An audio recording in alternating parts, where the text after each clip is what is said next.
आज की क्लास को हम लोग शुरू करते हैं। और पिछले वीडियो में संख्या पद्धति के हम लोग रेशनल इरेशनल तक पहुंच चुके थे। आज हम लोग देखने वाले हैं स्थानीय मान। कौन सा? स्थानीय मान और जातीय मान। कौन कौन से दो चीजें देखने वाले हैं, स्थानीय मान और जातीय मान के बारे में। तो सबसे पहले हम लोग बात कर लेते हैं स्थानीय मान। किसकी? स्थानीय मान।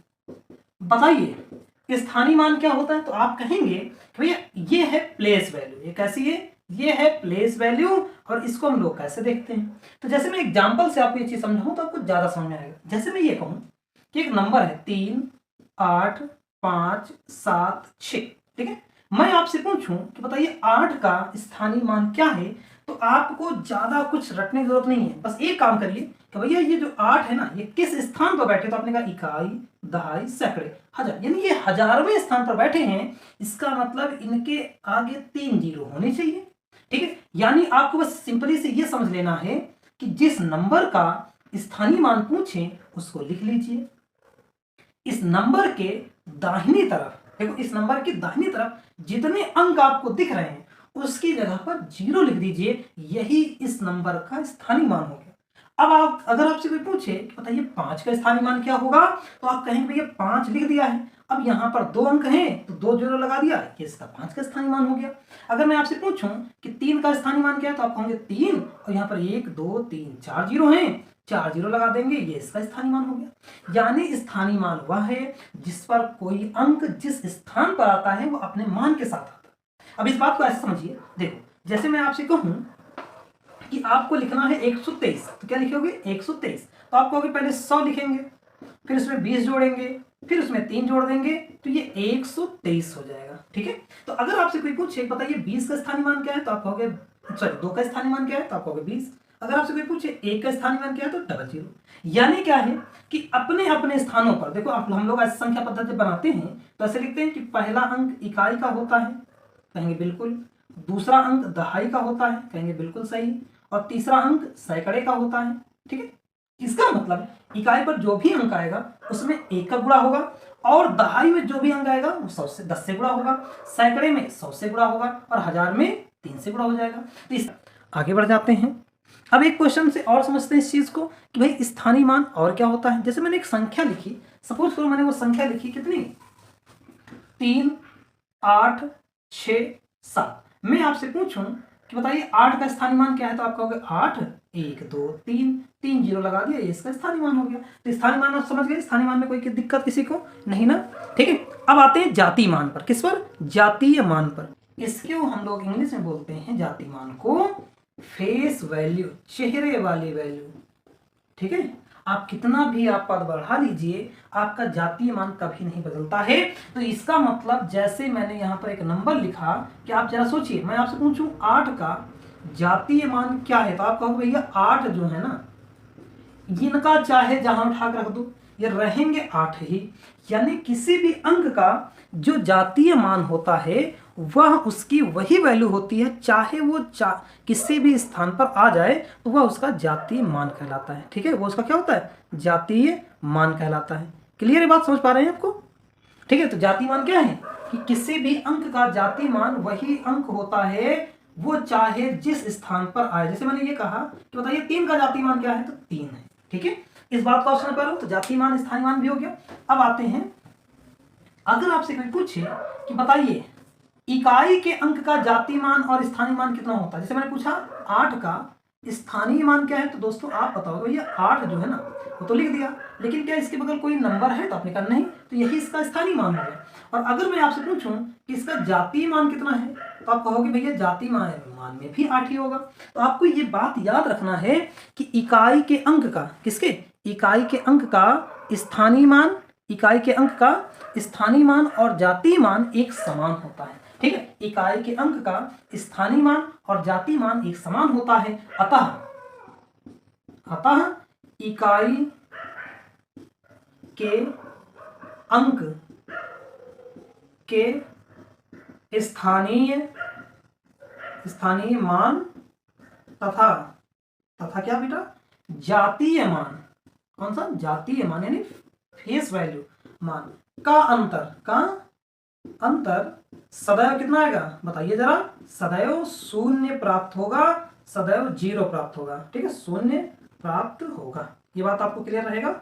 ठीक है, यानी इकाई के अंक का, ये देखो जो इकाई अंक है ना, इकाई के अंक का स्थानीय मान और जाति मान का जो अंतर होगा वो सदैव शून्य प्राप्त होगा। ये बात आप मेरी समझ पा रहे हैं कि नहीं समझ पा रहे हैं? ठीक है, बाकी किसी भी अंक का अगर वो इकाई पर नहीं मौजूद है तो उसका कभी भी स्थानीय मान और जाति मान का अंतर कभी भी आपका शून्य प्राप्त नहीं होगा।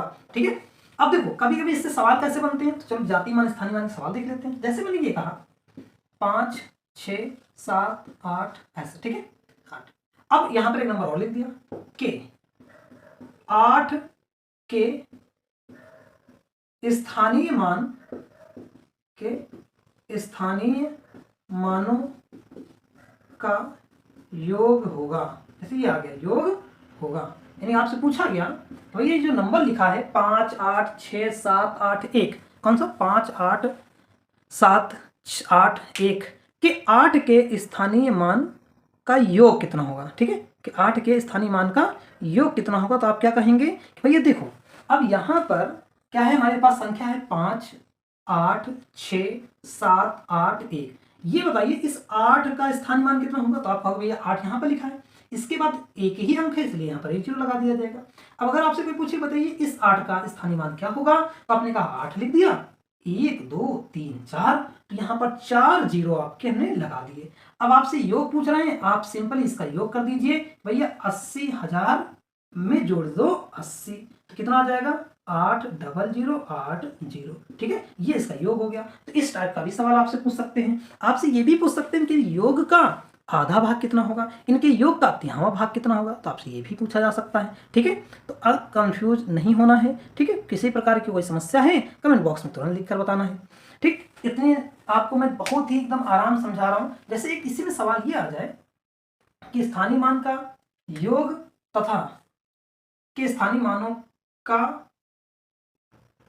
का 6 के स्थानीय मान से अंतर होगा। जैसे मान लो ये सवाल कह दिया अंतर होगा, ठीक है, ऐसे मैंने सवाल कह दिया कि भैया 5 8 6 7 8 1 के 8 के स्थानीय मानों का 6 के स्थानीय मान से अंतर होगा, तो आप क्या कहेंगे कि भैया देखो यहां पर क्या बन जाएगा, तो आपने कहा 8 तो 2 बार है ना, देखो 5 8 6 7 8 1, 8 2 बार है तो ये तो 80 हो गया, 8 यहाँ पर 80,000 हो गया था। और अब यहाँ पर क्या था, इन दोनों का हम सबसे पहले करेंगे योग। क्या करेंगे योग, क्यों, क्योंकि कहा गया 8 के स्थानीय मानों, मतलब कि हम पहले 8 के दोनों स्थानीय मान निकालेंगे, 8 के दोनों स्थानीय मान निकालेंगे और उनका योग कर लेंगे, जो कि हम लोगों ने पिछले अभी जस्ट देखा कितना आया था 8 0 0 8 0। ठीक है, अब बताइए जरा 6 का स्थानीय मान क्या होगा, तो कहेंगे भाई 6 जो है इसके बाद 1 2 3 3 अंक मिल गए हैं, 3 लिख देंगे, यानी 6000 इसका हो गया। अब आपसे कह रहे हैं का अंतर बताओ, अंतर मतलब क्या होता है कि जो बड़ा हो उसमें छोटा घटा दो। ठीक है, तो देखो 8, अब यहाँ पर 0 0 0, यहाँ पर 6 आ गया, माइनस कर दो, ये हो जाएगा 0 8 0 4 7। तो ये इस सवाल का आंसर हो जाएगा कि भैया 5 8 6 7 8 1 के 8 के स्थानीय मानों का 6 के स्थानीय मानों से अंतर क्या होगा। आई होप आप इस बात को समझ पा रहे हैं कि नहीं। ठीक है, इस बात को आप समझ पा रहे हैं, बताइए किसी में कोई दिक्कत, किसी प्रकार की कोई दिक्कत नहीं ना। ठीक, चलिए आगे बढ़ते हैं। स्थानीय मान जाति मान से जो सवाल बन सकते हैं हमने आपको बना के दिखाए हैं। ठीक है, अब देखिए अगली बात यहां पर आती है कि भाई अंक के हम लोगों ने बात की थी, अंक की है ना, अंक की। तो चलो अंक से और क्या सवाल बन सकता है। एक आपका सवाल ये हमेशा बनता है कि जैसे कोई नंबर दे दिया, खासकर उसमें 0 जरूर रहता है। ठीक है, 7 5 3 2, ठीक है, कितने अंक हैं, आपने कहा 5, से आगे सुनिए, से 5 अंकों की सबसे बड़ी संख्या बताओ, सबसे बड़ी संख्या बताओ, बड़ी संख्या बताएं, संख्या बताओ। ठीक है, जैसे कि आ गया कि 0 7 5 3 2 से 5 अंकों की सबसे बड़ी संख्या बताना है। ठीक है, सबसे बड़ी संख्या बताना है, तो अब आप क्या कहेंगे कि भैया देखो 0 7 5 3 2 से 5 अंकों की सबसे बड़ी संख्या। बस ध्यान रखना कोई नंबर, कोई अंक क्या हो, दोहराया ना जाओ, या एक से ज्यादा बार ना आए। ठीक है, ये भी आपको एक सिचुएशन दे दिएगा भैया कि एक से ज्यादा बार कोई अंक ना आए। अब आप बताइए कि यहां पर कितना आएगा। तो आपने कहा देखो 5 अंकों की इन अंकों से बनाना है, तो अंक हमारे पास 0 7 5 3 2 दिए गए हैं। ठीक है, इनसे सबसे बड़ी संख्या क्या बन सकती है? तो आप कहोगे भैया इधर से इधर संख्या बनाते हैं। ठीक है, तो सबसे पहले अगर बड़ी संख्या बनाना है तो सबसे पहले दिए गए अंकों में सबसे बड़ा अंक लिखिए। ठीक है, इस अंक के बाद जो जो उससे छोटा है उस अंक को लिखिए। अब देखिए 5 से छोटा कौन है? 3, 3 से छोटा कौन है? 2, 2 से छोटा कौन है? 0। तो ये 5 अंक की इन अंकों से बनी सबसे बड़ी संख्या हो गई। यानी जब भी बड़े से बड़े संख्या की पूछेंगे तो जो दिए गए अंक रहेंगे उसमें सबसे बड़ी संख्या अंक को पहले लिखेंगे, इस अंक से छोटा अंक लिखेंगे, इस छोटे अंक से और छोटा लिखेंगे, इस छोटे से और छोटा, और अंत में 0 का प्रयोग करेंगे। लेकिन ये आपका आंसर तो हो गया, लेकिन कहते हैं भैया सबसे छोटी संख्या बताओ, सबसे छोटी, और कंडीशन पूरी यही है, कंडीशन पूरी यही है। तो आप कहोगे भाई 0 7 5 3 2 बना दे, क्या सही है? तो बेटा ये बिल्कुल गलत है। क्यों गलत है?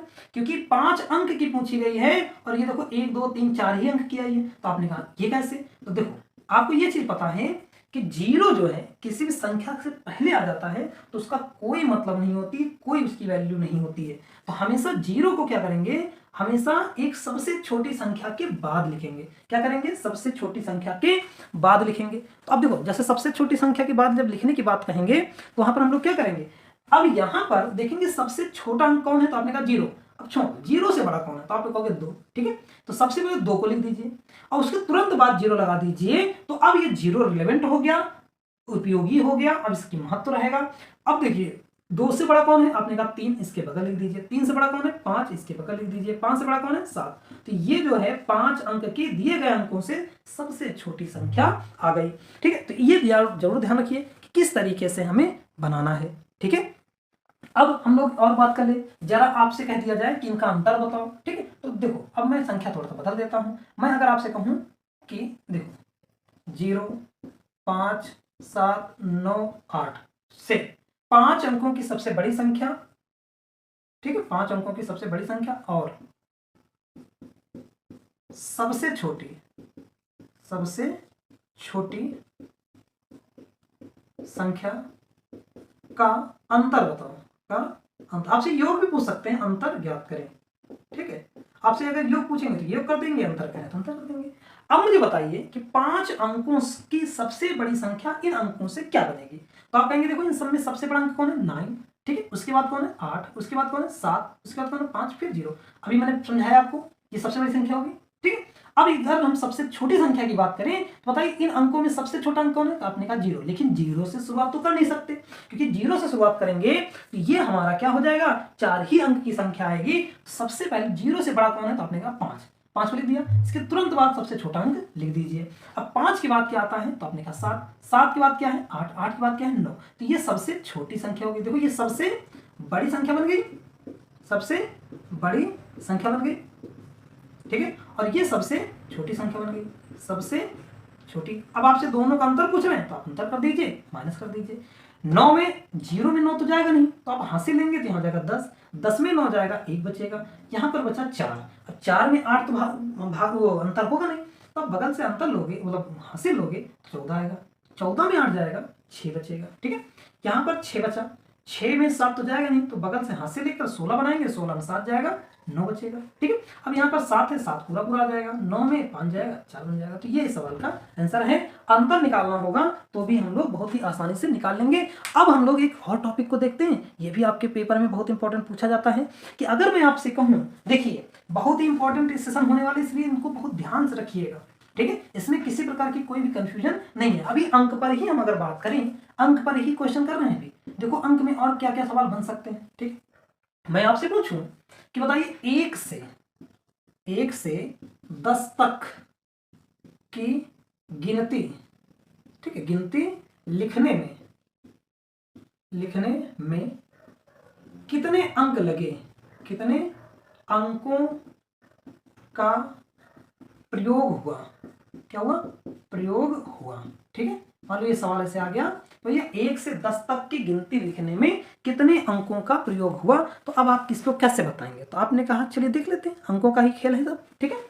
1 से 10 तक की गिनती लिखने में कितने अंकों का प्रयोग हुआ, तो आप कहोगे देखो 1 2 3 4 5 6 7 8 9 10। तो आपने कहा यहां तक तो 9 अंक हुए, हुए कि नहीं हुए भाई, अंक मतलब ये हुआ ना, यहां से लेकर यहां तक कितने हुए, 9 अंक हुए। लेकिन जो 10 लिखा हम लोगों ने, इस 10 को लिखने में 2 अंकों का आवश्यकता पड़ी कि नहीं पड़ी, तो आपने कहा बिल्कुल पड़ी। तो बताइए कुल अंक कितने हो गए, तो आपने कहा कि भैया देखो 1 से 9 तक आने में 9 अंक लगे, लेकिन जो 10 लिखा उसमें 1 और 0 यानी 2 अंक आ गए, तो कुल कितने अंक हो गए, तो 9 + 2 = 11। तो आई होप आप इस बात को समझ पा रहे हो कि अंकों की बात जब करेंगे तो हमें 11 अंक आए और अंक कैसे निकाला जाता है। अब इतना आसान तो सवाल पूछा नहीं जाएगा, तो आपसे पूछ ले भैया देखो अगला सवाल बना रहे, इस बात को समझ गए। अगर मैं आपसे कहूं कि 1 से 100 तक की गिनती लिखने में कितने अंकों का प्रयोग हुआ, ठीक है, कितने अंकों का प्रयोग हुआ, तो आपने कहा चलो देखो 1 से, क्या समझना मेरी बात, 1 से 9 तक लिखने में कितने अंक लगे, हमने कहा लिखने में भैया 1 से 9 तक की प्रत्येक संख्या एक ही अंक से बनती है, इस तरीके से कुल 9 अंक लग गए, है कि नहीं, बताइए, है ना। फिर अब 10 से लेकर, कहां से, 10 से लेकर 99 तक लिखने में बताइए कितने अंक प्रयोग हुए, तो आपने कहा पहले तो ये समझ लेते हैं कि भाई 99 तक जाने में मेरे पास कितनी संख्याएं मिली, तो आपने कहा भाई 99 में अगर 9 तक एक अंक वाली हटा दें तो बचेंगी 90 संख्याएं, बचेंगी कि नहीं बचेंगी, और 90 संख्याओं में प्रत्येक संख्या 2 अंक की है कि नहीं है, तो आपने कहा बिल्कुल 2 अंकों की है, तो ये अब टोटल 180 आ गया, ठीक है। अब तक है यानी 100 को लेना है, तो जो 100 है इसमें बताइए कितने अंक हैं, तो आपने कहा 100 में तो 3 अंक हैं, 1 2 3, तो 3 और जोड़ लेंगे। तो अगर आपसे पूछें कि भाई कुल कितने अंक आए, कुल अंक, तो आप कहेंगे भैया कुल अंक में 9 तो यहां पर मिल चुके हैं, 9 लिख दिया, 180 यहां मिल चुका है, ये लिख दिया, प्लस 3 अंक और कर दिया, तो कितना आ गया, तो आपने कहा 9 3 12, 9 3 12, तो 180 + 12 जोड़ दीजिए 2 9 1, यानी 192 अंकों के प्रयोग होगा अगर हम लोग 1 से लेकर 100 तक की संख्याएं लिखें। कोई दिक्कत समस्या परेशानी हो तो कमेंट बॉक्स में लिख के बताइए, और अगर आपको कोई और दिक्कत आ रही है तो बताइए, उन चीज़ों को और एक्सप्लेन कर देंगे, ठीक है। अब मुझे बताइए इतनी बात समझ गया आप अच्छे से, ठीक है। अब एक बात और देखो, अगर मैं आपसे कहूं कि बताइए जरा 1 से लेकर कहां तक, 1 से लेकर 60 तक की गिनती लिखने में कितने अंकों का प्रयोग हुआ, तो आप कहेंगे ये तो और आसान हो गया। देखो 1 से 9 तक लिखने में कितने अंक लगे, तो आपने कहा 1 से 9 तक में प्रत्येक संख्या 1 अंक की थी, इसलिए 9 अंक लग गए, ठीक है। अब 10 से लेकर कहां तक जाना है, 60 तक, है ना। तो पहले तो हम ये देख लें कि आखिर इनके बीच में ऐसी कितनी संख्याएं आई हैं जो कि 2 अंक की हैं, तो आप कहेंगे 60 में अगर 9 घटा दें तो ये हमारा क्या, 9 क्यों घटा रहा हूं, क्योंकि देखो 1 2 3 4 5 6 7 8 9, तो ये इतनी संख्याएं 1 अंक की हैं कि नहीं है, और ये लिख चुके हैं, तो अगर इनको हटा देंगे 60 से तो जितनी बचेंगी वे सब की सब 2 अंकों की हो जाएंगी। तो आपने कहा बिल्कुल 51 ऐसी संख्याएं हैं जो प्रत्येक संख्या को लिखने में मुझे 2 अंकों की जरूरत पड़ी, तो कर देंगे 2 से गुणा, हो जाएगा 102 अंक। तो अगर आपसे पूछा भाई कुल कितने हुए, कुल, तो आप कहेंगे भाई कुल की जरूरत क्या है, हम लिख देंगे भैया 102 + 9 और 111 अंकों की आवश्यकता पड़ेगी अगर हम लोग अंकों की आवश्यकता, ठीक है, आवश्यकता या जो भी आपसे पूछा गया है, ठीक है, कितने अंक हमें चाहिए, यानी 1 से 60 तक के अंक अगर लिखेंगे तो कुल कितने अंकों की आवश्यकता पड़ेगी, तो हमें 111 अंकों की आवश्यकता पड़ेगी। आई होप आप इस बात को समझ पा रहे हैं, ठीक है। और देखो इस अंकों के खेल को अगर और समझना चाहें तो यहां पर देखो, अगर आपसे कोई पूछे कि देखो अंकों की, अब ये वाला समझ गया ना, और बात आते हैं कि हमने बड़ी छोटी बता दिया, है ना। अब अगर आपसे कोई पूछे भाई अंक का ही मामला चल रहा है, किसका चल रहा है, अंक का, ठीक है, आपसे पूछे कि बताइए 2 अंकों की कुल कितनी संख्याएं होती हैं, आपसे डायरेक्ट ऐसे पूछ लिया, जीएस की तरह क्वेश्चन एकदम कि भैया 2 अंकों की कुल कितनी संख्याएं होती हैं, तो आप क्या कहेंगे, ठीक है। तो अब आप कहेंगे भैया देखो 2 अंकों की कुल कितनी संख्याएं होती हैं, तो आपने कहा 2 अंक की शुरुआत 10 से लेकर 99 तक पहुंचती है कि नहीं? बस समझ के देखो, पहली दो अंक की संख्या 10 होती है, सबसे बड़ी दो अंक की संख्या 99 होती है। तो इन्हीं को मुझे बताना है कुल कितनी है। तो आपने भाई 99 में अगर हम 1 से देखें तो 1 से लेकर 99 तक टोटल 99 संख्याएं हैं जो दो अंकों की हैं। तो आपने कहा बिल्कुल सही। अगर इसमें 1 से लेकर 9 तक की संख्याएं जो एक अंक की हैं उनको घटा दें तो जितना बचेगा ये सब दो अंकों की संख्याएं ही तो हैं। तो अगर आपसे कोई पूछे कि भाई दो अंकों की कुल कितनी संख्याएं होती हैं तो आपने कहा 90 संख्याएं होती हैं। ठीक है। अगर आपसे पूछ ले भाई 3 अंकों की कितनी संख्याएं, 3 अंकों की कितनी संख्याएं है ना होती हैं, कुल आपसे पूछ रहे हैं, कुल का है मामला, किसका है? कुल का। 3 अंकों की कितनी संख्याएं होती हैं तो आप इसको क्या कहेंगे कि देखो 3 अंकों की जब संख्याओं की बात होगी तो 3 अंकों की सबसे बड़ी संख्या कितनी आती है?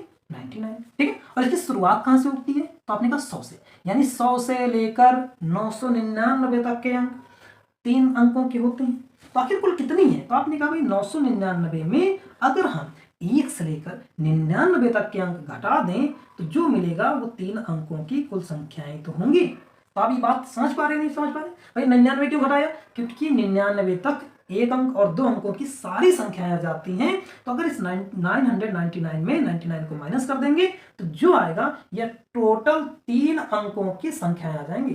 3 अंकों की संख्या। कोई बात समझ पा रहे हैं? ठीक है। तो टोटल 3 अंकों की संख्या कितनी आ गई? 900। अगर इसी बात को हम लोग डायरेक्ट किसी फार्मूले के तहत कहना चाहें तो बताइए, हम एक फार्मूला भी बना सकते हैं। ठीक है। एक फार्मूला आपको दिए देते हैं कि अगर आपसे कोई पूछे कि n अंकों की कुल कितनी संख्याएं होती हैं, देखो हम आपको डायरेक्ट फार्मूला देते हैं, फिर उससे देखो क्या है। आपसे पूछा n अंकों की कुल कितनी संख्याएं होती हैं, कितनी संख्याएं होती हैं। तो आप कहेंगे कि भैया हमें तो मालूम नहीं भाई n अंकों की कितनी संख्या। तो आप कुछ मत करिए, 9 लिख दीजिए गुणे 10 की घात n-1 कर दीजिए। क्या? बिल्कुल 9 गुणे 10 की घात n-1 करेंगे तो आपको n अंकों की कुल संख्या आ जाएंगी। अब देखो एग्जांपल दे रहे हैं। जब मैंने कहा 3 अंकों की कुल संख्याएं कितनी है तो आपने कहा देखते हैं हम लोग। ठीक है। फिर हमने आपसे कहा बताइए 5 अंकों की कितनी संख्या है? 5 अंकों की कुल संख्याएं कितनी है ना, कुल संख्याएं। तो हमने कहा इसको भी देख लेते हैं। फिर मैं कह दूं 6 अंकों की कुल कितनी संख्या है। तो देखो अब आपको जो फार्मूला मिल गया तो आपको चाहे जितना पूछें बन ही जाएगा, है कि नहीं? तो आपको जो n है ना बेटा वो आपका ये होता है, यही n है। कंफ्यूज कोई दिक्कत नहीं करने का। ठीक है। जो आपके जितने अंक कहेंगे n का मान वही होता है। तो अब अगर मैं पूछूं बताइए 3 अंकों की कितनी संख्या होंगी तो 9 गुणे 10 की घात आप क्या कहोगे 3-1 अर्थात हो गया 9 गुणे 10 की घात 2। और 10 की घात 2 का मतलब इस अंक में जितने यहाँ पर पावर लगी उतने 0 लगा दो। ठीक है। अब यहाँ पर देखो 9 गुणे 10 की घात 5-1 यानी क्या है 9 गुणे 10 की घात 4। इसका मतलब 9 के आगे कितने 0 लगेंगे? 4 0। ठीक है। अगर मैं आपसे पूछूं भाई 6 अंकों कितनी है तो 9 गुणे 10 की घात 6-1 अर्थात 9 गुणे 10 की घात 5। ये कितना आ जाएगा? 9 के आगे 5 0। ये आपके अंकों की संख्या हो जाएगी। आई होप आप इस बात को समझ पा रहे हैं। ठीक है। बताइए किसी में कोई दिक्कत किस संख्या में नहीं ना? अब यहां से हम लोग आगे बढ़ेंगे। ठीक है। अंकों की संख्याओं पर आधारित प्रश्न आपके हो जाएंगे। चलिए अब अगले वीडियो में हम लोग बात करेंगे कि आखिर